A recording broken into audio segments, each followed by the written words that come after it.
Hey, welcome to Scry-Fi. This is our episode about The Mandalorian Season 3, Episode 5. So, spoiler alert, see that show first, obviously.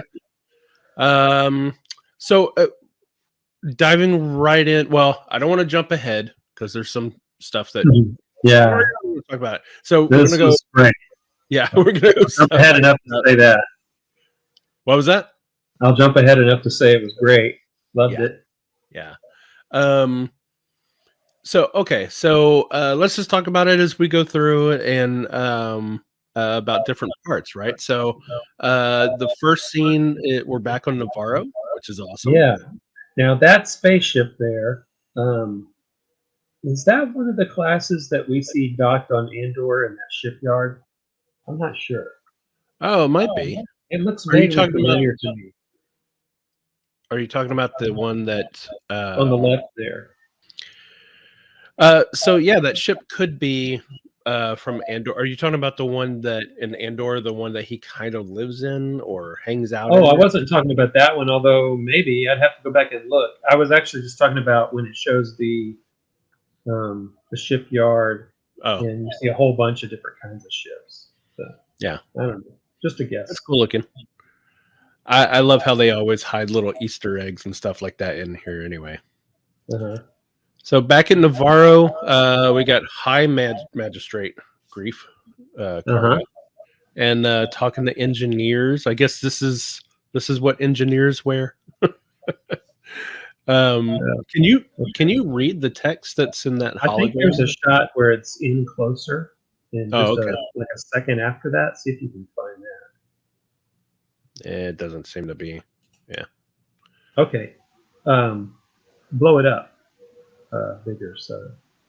Yeah, I can't do that. I mean, just within so get rid of us and just show. Oh, I see what you're saying. There you go. Yeah. Okay. So the first one over there is, and I have to figure out if it's facing us or not facing us, but it looks like it's PO. The one on the right is maybe POL, and then police.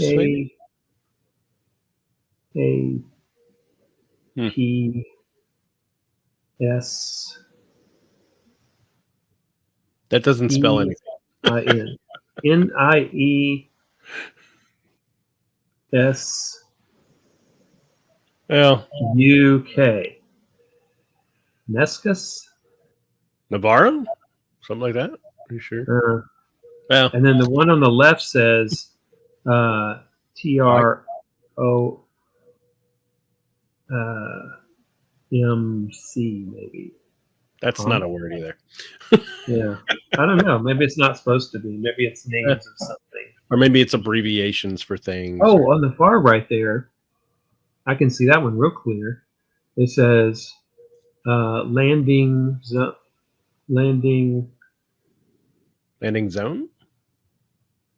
ARD. Something ARD. Landing yard. That's what it says. Oh, okay. It's kind of cool that they put all the detail in there that you actually can read that stuff. So he's talking about where to add the trains and the all the stuff, but it's kind of silly that he hasn't talked about like defenses. Obviously, I know. If I was running a colony in the Outer Rim, that'd be one of my top priorities. I mean, I know he was asking Mandalorian about it, asking Jen about it recently, but sure. But if the Mandalorian was here, then just like hanging out on his land, he couldn't do anything. And if they've got money for shipyards, they got money to at least have some dudes with guns. They need big old blaster things that like shoot up into the sky and stuff. I bet you that's on the plans now. There should have at least been some citizens patrols that had rifles that were being paid to be guards or something. So there is one thing like, okay, so he comes out here, right? And I wish I could that face right there. Why is he confused that the pirates are here? Like he already knows that he got the message to that one guy who was supposed to go back and tell the other pirates that they're not to be trifled with. Right, and that always works, right? Pirates, Yeah, oh, why yeah, didn't that work? man, that one guy shot like, or those two guys shot like 3 guys. Oh yeah, we shouldn't go back there. Well, he probably figured he'd deal with it and just was, I But don't that's know. the face of a person who just thought it was all taken care of. Like, Hmm. he didn't seem that naive to me, other than that. But yeah, Yeah, you'd think working with bounty hunters and stuff, he'd be a lot more right. astute to those things. I do like this pirate a lot. It's a shame what So, happened there. so I like Gorian, Pirate King Gorian. What's his name? Shard. Right. I like Uh, the drawing of him, like the look of him. I don't like the puppetry. His lips don't actually even match what he's saying. well, that's the way it is in most of the original trilogy too. I know, but I think it's kind of time not to pay that much homage to, like, you can. I don't mind it. I think he looks fine. I think he looks awesome. I like the character look. I just don't like when he says I, he's going "Ah, bah, bah, bah, bah, bah, bah, bah." But even when the noise comes out, he's going, oh, like it's not even in sync. And it's the only problem I have with this character is that I don't think the puppetry is good. They need a Oh, better puppet. I didn't even think about it. It just bothered Totally me looks while normal to watching it. me.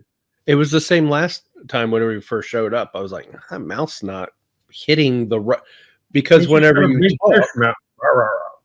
Like well, double nut. right, look, whenever you talk, see how the bottom mouth should Mhm. react? But Yeah, instead it's just doing like this, like like it's not correlated. I don't know. I'll That have to just look drove at me it crazy. again. Yeah. That's the only gripe I Yeah. have out of this whole episode anyway. But I also noticed that the Pirate King mentions the pirate nation in the mid rim. Yeah, now that was interesting because makes me think there's something larger going on there. Did you say Yeah. the mid rim? Yeah. Oh, Which is like covering a lot of worlds. The mid rim hmm. has got a lot of stuff in it, including Mandalore. Well, it means they're somewhere in the mid rim. Doesn't necessarily mean they cover Sure. the entire mid rim. Sure. But yeah, so they come along, they bomb their ass some. I Yeah, mean, he doesn't it was even really cool. I don't know. I love those little cannon things that they hop into and stuff. It reminds me of old fashioned pirate ships Yeah, where you've got a person at each cannon. cannons and stuff like that. And I love how he's putting in the little Yeah, data thing into the droid. yeah. That's The old cool. callback. I imagine like he set up the communication and this droid ran off to put it Yeah, into a big major. I'm surprised the pirate didn't jam all communications. yeah. I was wondering if they were going to do that too. I don't know. Maybe that's what the droid did. It like flew If off you've to the got a big side. installation dish, it may be too much for one ship to jam. Though. Maybe. I like that he doesn't abandon his people, Yeah. but you know. So they're all getting shot up. And then we Oh, go, this is a cool scene. Yeah. yeah. So this is a Republic base, right? I don't know what planet it is. It kind of looks like the same planet. Remember in last season, the one with Migs? The Hmm. one where they break him out of prison and helps him like get the location. I think it was the episode before last. So they break him out and they go to that Imperial base and they get the location of Grief Tarka. You know, the Mandalorian has to take off his helmet to show his face. Right. It does It have. kind of It looks did like have that. similar trees to that, didn't it? I remember it had trees like that. It also looks somewhat like Scarif, although I doubt it's Scarif. But one thing I noticed is that in the artwork at the end of the episode, they have drawings of that base, Mm-hmm. and one of the things that's in one of the drawings is a flag with the Imperial symbol on it, like an old one. Hmm. And so it makes me think that this maybe was an Imperial outpost that got, taken over, repurposed. I think that black and red might be a tore up Imperial flag. That one. Yeah, not that you could tell it from that, but just judging off the fact that the concept art had an Right. Imperial flag. All right. So then we see Love the Captain- jacket. Yeah, it's a cool jacket. I'm sure people are going to want a jacket like that, right? Captain Carson Teva. This is, I don't know if you've ever seen the show Kim's Convenience, but he plays Mr. Kim on Kim's Convenience. It's a fun show. Whatever. I have seen him in other things. I just can't remember. Has Simu Lim on it. It's where he like did stuff. He's a really great actor in it. Cool. Yeah, I really like this character too. I like every time he shows up. And he's kind of our touch base to know what's going on with the Republic. Yeah. Yeah. No, I like him a lot. The so of course, you know, this is the part that made everybody like. Yes. And you know, at first I was thinking it has to be him because he's rare, you know, and then it sounded like his voice, and then in the credits you see it is actually Zeb. Yeah, that is Zeb, which is amazing. First of all, I was just complaining about puppetry. Yeah, there you go. Well, that's CG. Yeah, right. So, CG. Well, but I mean, their ability. I was watching and I rewatched this. This looks awesome. It does such a good job. Well, it's easier with CG than. If you don't know Zeb, he's from the Rebels series, which you definitely have to see. There's such good stuff. What's interesting about it too is that the reason I pulled this up is because this was the first time they had to take a cartoon character and make him look realistic. They interpreted the face, basically backwards interpreted it into what they thought the realistic version would look like, and they kept it here. I think that pretty much matches what we see on the screen. So yeah, that's interesting. He looks cool. He doesn't have his big staff thing. No, he's using official New Republic gear now, I guess. No, he's not, actually. I wanted to point that out, actually. He's still got the rebel symbol on his jacket. Well, so does Poe. That's what Poe wore. Oh, that's true. Yeah, I think it's still kind of like, there's a lot of sentiment here that's like, there's still Imperial. Well, the New Republic symbol is that with stars around it. Right. But he's obviously joined the rebels throughout the whole thing and fought along. That's awesome. I noticed there's another pilot that wears that blue in the background too, and I wonder if, because I remember in Return of the Jedi, of course it's all different with the Republic. Maybe the Republic does that, but in Return of the Jedi, the A-wing pilots wore green flight suits, and X-wing and Y-wing wore orange. So maybe it has to do with that ship still. Yeah, maybe he came in on the Y-wings that was earlier there. Yeah. A-wing. Oh, no, A-wing wore green. Somebody wore red. B-wings wore red. Yeah. At least the action figures. Yeah, it looks pretty cool. Pretty awesome. I wanted to see... There's a scene just before it. Yeah, with him standing. To see his legs. Yeah. See the feet and legs and everything. He looked great. And I also wondered, did they introduce him here as kind of a test? Like, let's see if people like the way he looks, because he'll show up later and maybe. Well, you know, it wouldn't be a stretch to imagine he's going to be in Ahsoka. Yeah, that's what I mean. So, because we know, I guess, spoilers as far as what rumors and stuff are. We know that Sabine's going to be in Ahsoka. So, yeah. So that was like one of the best parts of this whole thing. So he flies the Coruscant. I guess it shouldn't take him. This is the exact office that Dr. Pershing was working with. We didn't get to meet. What's that comedian's name playing the boss there? Tim Meadows. Tim Meadows. Yeah, he's so Tim Meadows, there he is. Tim Meadows is playing Colonel Tuttle. Bureaucrat, you know, I actually don't blame the Republic at all for everything he's saying there. I mean, you got lots of worlds, and they gave him a chance to sign the thing, and they didn't want to sign it. So now they come crying to the Republic because they're under attack by pirates. Well, you know, we look at it from the point of view of grief in them, but I get the Really? feeling I that think if they that's pretty weren't, reasonable. yeah, I get the feeling that if they weren't stretched thin, Yeah. then they'd be like, sure, we'll help and stuff. That's what you want to believe anyway. Right. Um, Yeah, and if they weren't also, stretched thin, they'd be everywhere. So you were talking last episode about the ranks on the they thing, called and him now Colonel. Did you yeah, he's say? a colonel. So now you have something to base that off of. I'm sure they're going off of the old lore about what those Yeah. ranks were. I could probably look it up in the West Indies. Yeah. So uh, this was interesting and stuff until then it got really interesting once Elia walks in, Oh right? yeah. Oh, before that though, we see the yellow droid again, the one that bumped into the boss. Right. So it's the same droid. Okay. So the Elia comes in here. She's obviously working for Gideon and trying to deflect them from that area. So what's going on in that area? Right. Now, last time we had a question: what's going to happen after she cranks up to 11 on the mind machine?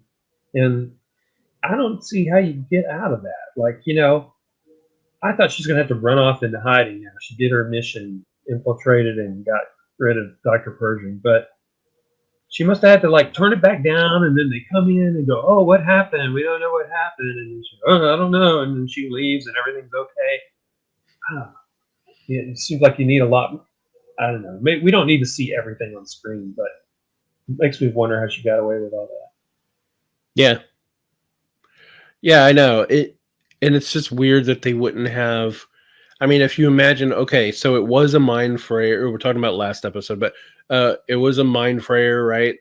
And then this is like the Republic would want to record these things, these sessions, to prove that they're not. Well, also, you real. think this machine would be designed to have a readout of what happened Right? throughout the Like, session. what? Oh, somebody turned up the knob.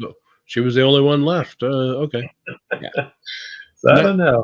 A lot of stuff just slipping past all these people who.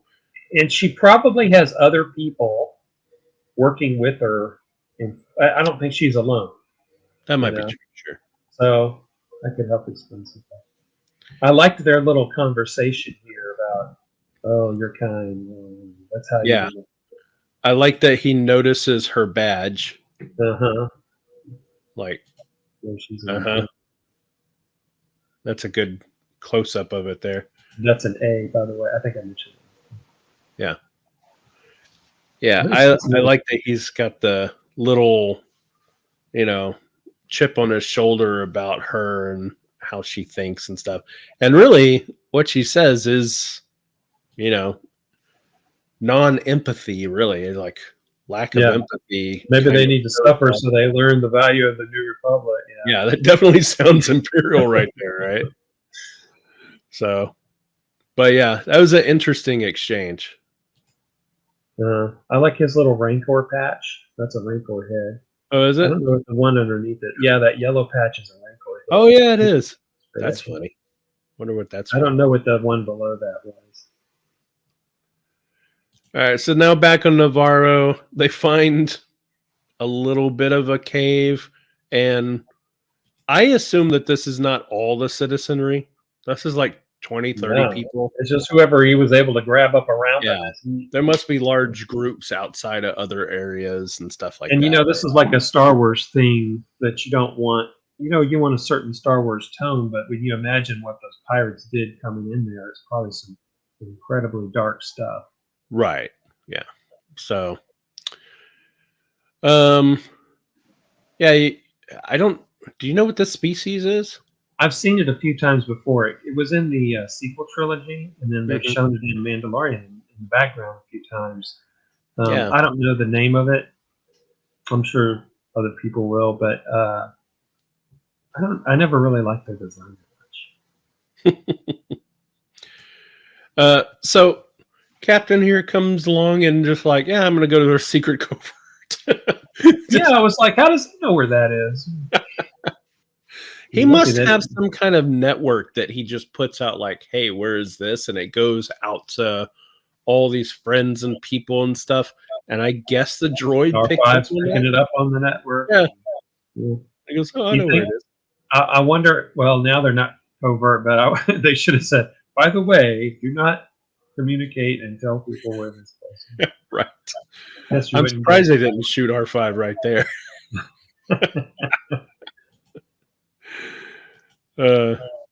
When he was the first one to come out, I was like, oh no. He also calls him Blue Boy. And later blue. on, The Republic wears his blue uniforms. yeah, and Den calls him Blue as well. Mm-hmm. So that's interesting. I hadn't heard that before.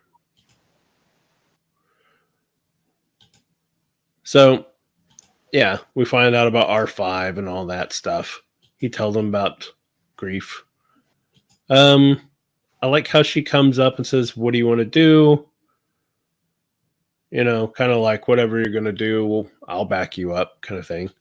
Yeah. It's weird. Okay, so right here, she's like, "Wow, okay, well, there's the wipe." So between her going, "What do you want to do?" and he says, "Well, I got to help him," and then wipes the nighttime. What has he been doing for like 5 hours while there's pirates hanging around? Well, yeah. Okay. What I would guess is he goes to the armorer and says, "Hey, at our meeting tonight, like a regular gathering they do every night, I want to have the floor for a little bit." Okay, we'll do it at the meeting. And then they go and they do their practice battles and all that stuff. And do their Mandalorian day. Then it's time for the meeting that evening. What I'm guessing. I think I see a few mistakes, actually. Oh, what? Which would be weird since this is supposed to be the volume, but I was trying to see what time of day it was. This is not the volume. This is a real location. And that's why the mistake exists. It's in Utah, I think. Somebody told me the name of it. And that's why the mistake exists, because I was trying to figure out what time of day it was by their shadow, and I can see that their shadow's like way over here, almost like a morning. But so later on, whenever they're facing him here, the shadows are coming towards the ship. Oh, go back instead of going this way. Back going towards the ship. Oh. See, they should be going towards the ship, but the sun's moved at least like 3 hours between this scene and the other one. Well, it could have. It's an alien planet. I guess. You know how fast days and nights would be on this thing. Maybe the sun's doing this around the horizon.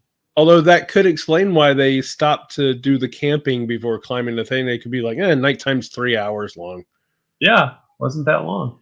Sure. Oh. Just like any Star Wars editing mistake, you could always say, oh, it's this and that.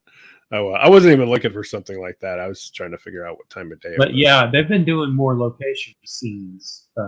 I think they heard some of the criticisms that, the volume's great, but it still has limitations and there's still cool things about doing it. Well, I actually don't think it has that many limitations for outside world stuff. I think whenever the biggest issue I ever saw with it was whenever it was in Obi-Wan, whenever what's her name, Sixth Sister, I think, was doing the parkour off of the buildings or something. It felt condensed. It didn't feel like a big city. And I think whenever you get into cities, it feels more tight, Could be that when they're, because what I thought you were going to say, the part I didn't notice too much big a deal on that, but I noticed the problem during the lame scooter chase. That too. And I think maybe what it is if everybody's mobile and moving from place to place, it's hard to do that little holodeck running treadmill underneath while we move the thing, and you're doing it really far.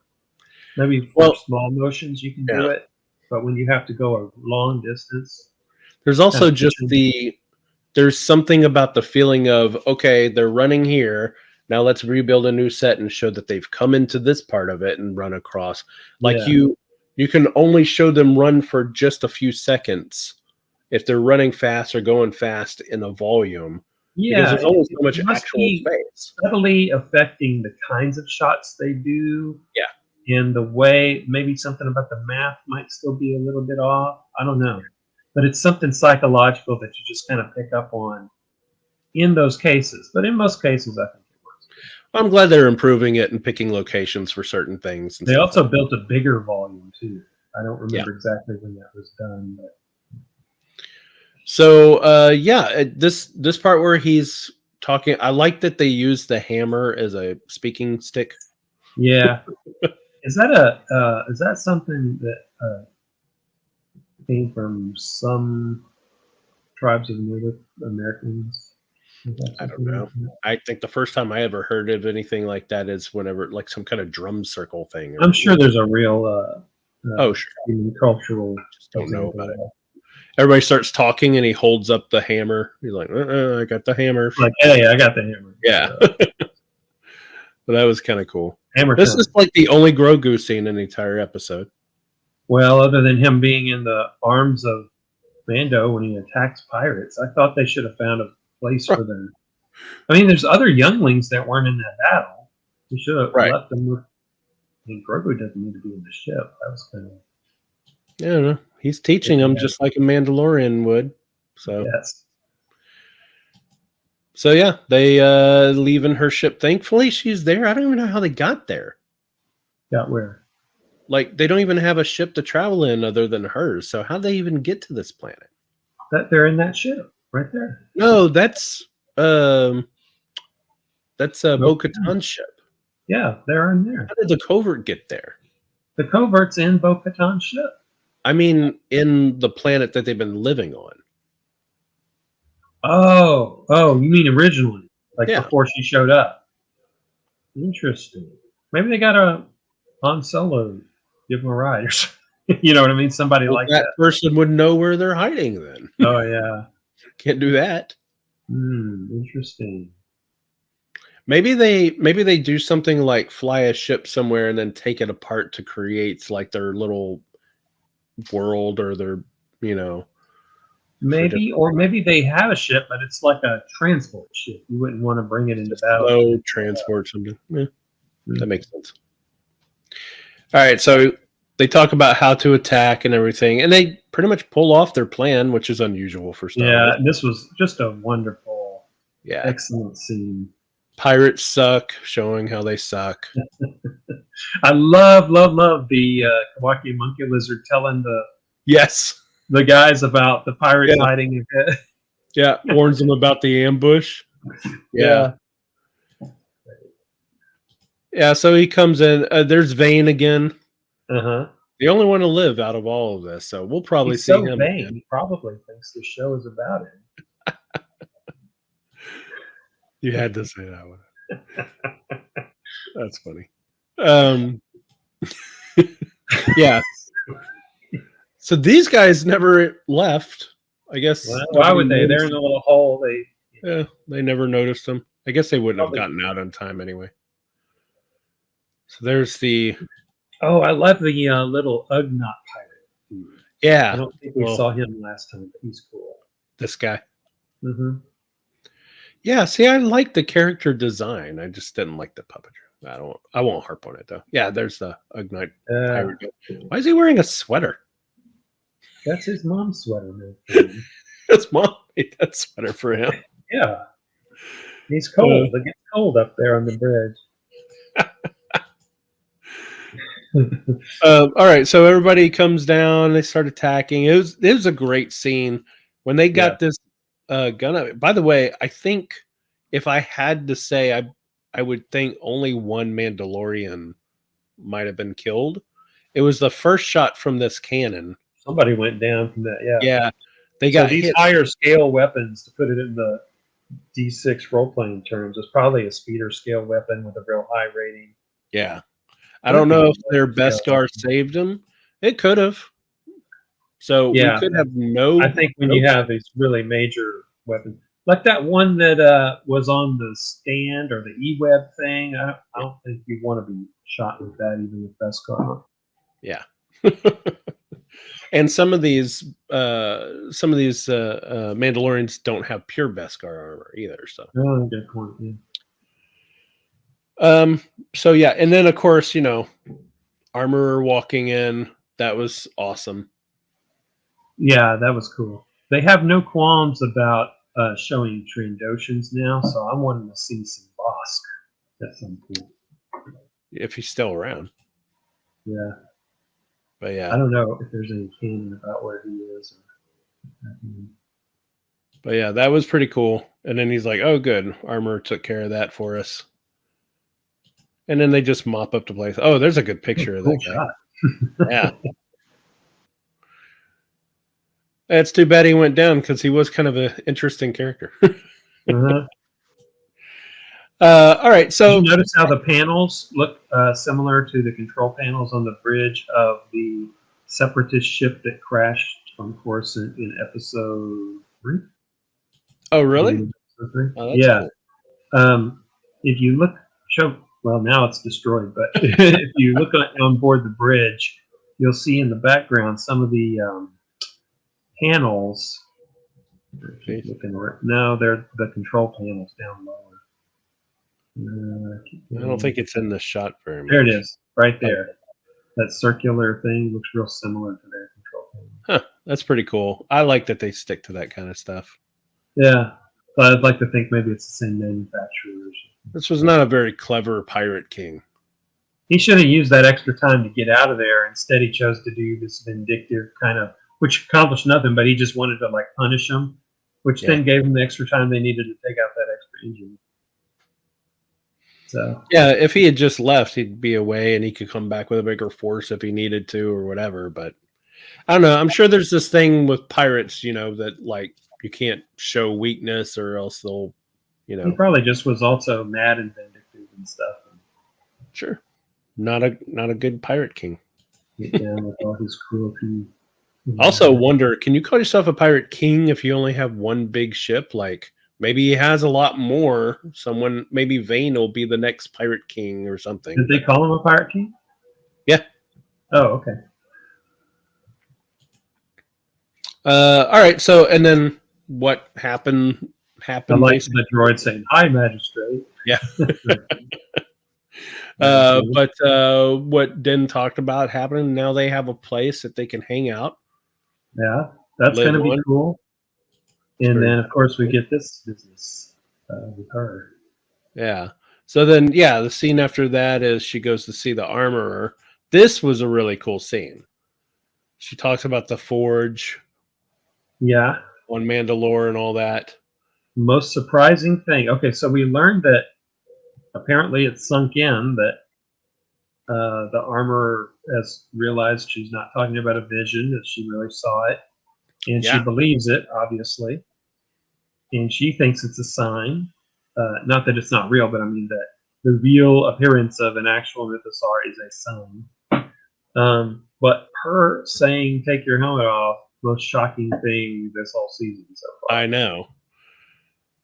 Maybe it's seeing how honorable she's been, knowing that she's not really one of them, has convinced her that they can still keep their identity and be united with other tribes. Yeah, she's definitely shown the respect of their ways. Yeah, like I don't think she's thinking she's going to take her helmet off or that they are, but just that maybe they can live with other tribes and work together. Before this, I didn't think this was possible, but I could see a scene now where it's now certain that the new age of Mandalore is there, that the armor takes her helmet off. Because like after the whole thing is united and they're there and all that. The new age is new rules. Now we don't need I could see that's that the entire maybe. point of having a new age is that I kind of hope not though. You know, I would hope what happens is that like the night or the watch becomes kind of like the SWAT team in the police, or it's like the special forces in the military, you know. And so they have these stricter rules, not just about helmets and stuff, but stricter in general, stricter in life and all. And they're like the really super badasses in the larger. I think that'd be kind of cool for that. The thing is like, I mean, and we talked about this once before, is that you just can't have an entire society wearing helmets all the time. Right. That's why it would have to be some kind of special little. It just doesn't work. Someone gets in a car wreck. The medical people got to take your helmet off, make sure you're okay. You know, it's just not. I mean, What do you go to the park for everyone's birthday and everybody's just wearing normal clothes except for a helmet? It's weird. You know what they should have is a little ski mask that they can transplant whenever they have to take the helmet off for repairs or whatever. Maybe, but I A mean, little head diapers. Yeah. It's a temporary tissue thing. yeah. Are there rules with marriage? Like if you're married, can you take it off between your two of you? I mean, know. I don't There know. could be. It's such a restrictive thing that it has to be cultish. Like you have to live in this very small kind of thing, like they do, for it Yeah. to work. But once you expand to this huge, you know, society that has to have different, you know, farmers and all that, it's just not plausible. And it's why it didn't continue to happen. Obviously, you know. Well, but you could say that about pants. We live in a society where you must always wear your pants. No, it's beneficial to wear, but this is where you eat and speak and know who people are. And Yeah. But yeah, every this time is- you take a dump, you have to go off by yourself into a little room and isolate yourself. No one can see you when you pull the pants down. You know. it's not the same thing. It's definitely not the same thing. This is the way. No. Have you removed your pants? Have your pants been removed? For Mandalorian, you can walk around completely naked as long as you have your helmet on. Yeah. That's not the way. That should not be the way. So yeah, it was pretty cool that she told her to do that, and then she like parades her in front of everybody. Because she had to walk out there with her. She was going to send her out there without her helmet on, right? So they know something was up. Everybody's like, "What?" But I like that he kind of looks over at Den and he nods, like, "Yeah, we're all cool with this. We understand," kind of thing. It's pretty intelligent. With the apostates. Oh yeah, yeah. Just before this, I do like that the armorer understands that the idea isn't to convert all of Mandalore to her ideas, her beliefs. She understands that she's not going to ever get everybody to keep their helmet on and all that stuff. So she's basically saying, we'll coexist with the rest of you. Yeah. Which was not the case way, but yeah. So it's pretty cool. And then the last scene here, he's flying around patrolling. It's weird that it's him. I guess he's patrolling the area. He's the one that thinks that something weird's going on, so he's probably going sector to sector or system to system, doing scans in places and searching. Because you're not just going to randomly come across a ship like this. He must have been out scouting around doing scans and stuff. So the Lambda shuttle is an Imperial ship, but I guess the Alliances or Republic has. I mean, it's a ship. It's manufactured. It's like a Volkswagen. You know, it's like after the war takes over, that company still exists. Those ships still exist. So sure, I guess, but it's weird that like they'll destroy Star Destroyers because they don't want those in service, but the Lambda class shuttle. Yeah, probably certain things are more of a symbol than other things. Like I don't think they're using TIE fighters. Yeah, well, and also I'm sure there were many times where Star Destroyers were just sitting above cities as like a dominance kind of thing. Mm-hmm. Lando class shuttles were probably not seen as that kind of. That makes sense. Yeah, they probably look at them like we look at a 18-wheeler or something. Yeah. So this was cool to see this little probe thing come on. Yeah, and so it makes me think: is that just a little adaptation that his droid has, or could R2 do that? Could R2 have done that? You don't know, but I mean, they're all different. All these R2 units have their own little customization. So yeah, he finds out Moff Gideon's gone. Mm-hmm. You know what's interesting about the last episode of last season, Moff Gideon he's perfectly fine being captured at first. He's like, yeah, you captured me, okay, whatever. I think he knows. Oh, I'll get free. He knows he has enough people in enough places Right. that can get him out. But when a Jedi shows up, he tries to kill himself. Remember, he takes the gun and does this. Yeah. And I think that's because he knows a Jedi could get information out of him that nobody else could. Well, he also thought his little robots would pound their way through the door and kill everybody. True. But even if I think at this case, like if a Jedi wasn't involved, he'd think, okay, maybe I can hold out until they get me back or something. But he would know a Jedi is going to be able to pull the information out of his head if he needs to. I loved the alien style scanner, that vertical beam with the smoke. Oh yeah. In it. And I wonder if that was an homage, because it's just so. You were right on it just a second ago. Go back. This beam right here. Yeah, but go back some more. It has a better shot of it. Yeah, right there. Yeah. Yeah, it's hard to point back a little. Oh well. Right in there somewhere. But yeah, well, the real curious thing, of course, is the cliffhanger that they find Beskar in there. Yeah. Now remember, Bo said that some of her people went off to be mercenaries. So what if he hired them as mercenaries for customers? It'd be weird to have Gideon hire her old people to capture him. I think it'd be more like they're just mercenaries, so they just get this job to bust somebody out of prison. They don't necessarily know who it is. I guess. Aaron, my partner, thought that maybe what if it was Sabine? Which could actually, so it could hook into Ahsoka, right? Interesting thing. They think but you know that she and Ahsoka are looking for Thrawn, and if Thrawn's connected to Gideon, it would make sense that they would. Now, I don't think they would kill the Republic people though. So. Right. Yeah.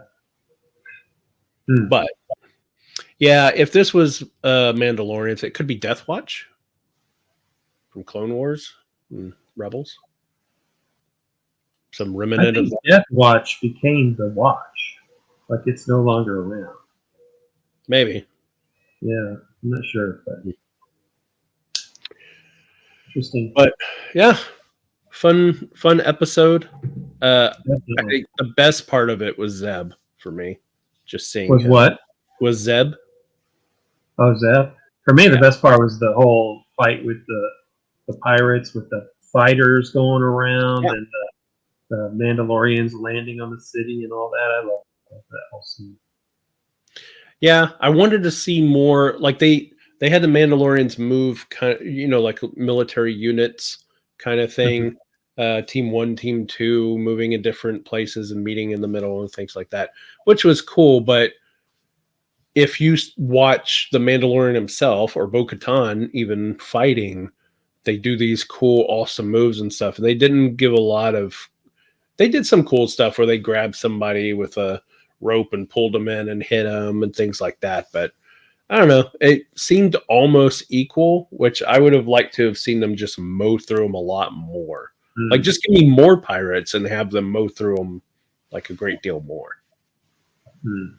But I still liked it. I mean, it's not really a complaint. It's just like, ooh, I would have liked to see more skill from the rest of them. Because I was like, oh, we get to see the whole covert do stuff now.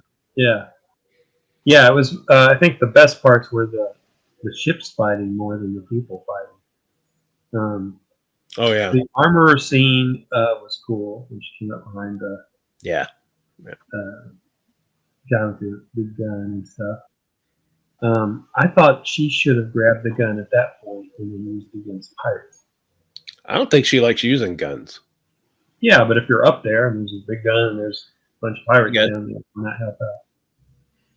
I don't know if that's the way. Oh, it's the way.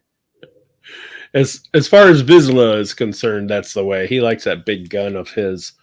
He was shooting it. Aaron was like, But why don't the rest of them have that gun? Like, just mowing people down. It's He probably has to wear that thick armor because when you're carrying a big heavy gun, you can't dodge and stuff very well. Right. I even wondered if that armor has some kind of power armor to help him carry all of that stuff. It like has some, He's also got a bigger jetpack than everybody else. Yeah. To carry all the stuff. He's a big guy anyway. Mm-hmm. All right. Yeah. Well, excellent. Another great episode. Enjoyed it very much. Yeah. Can't wait for the next one. So, anything else you want to add? No. Just anxious to see the next one. Awesome. All right. Well, thanks for watching, and we'll see you next week. Bye. Bye-bye.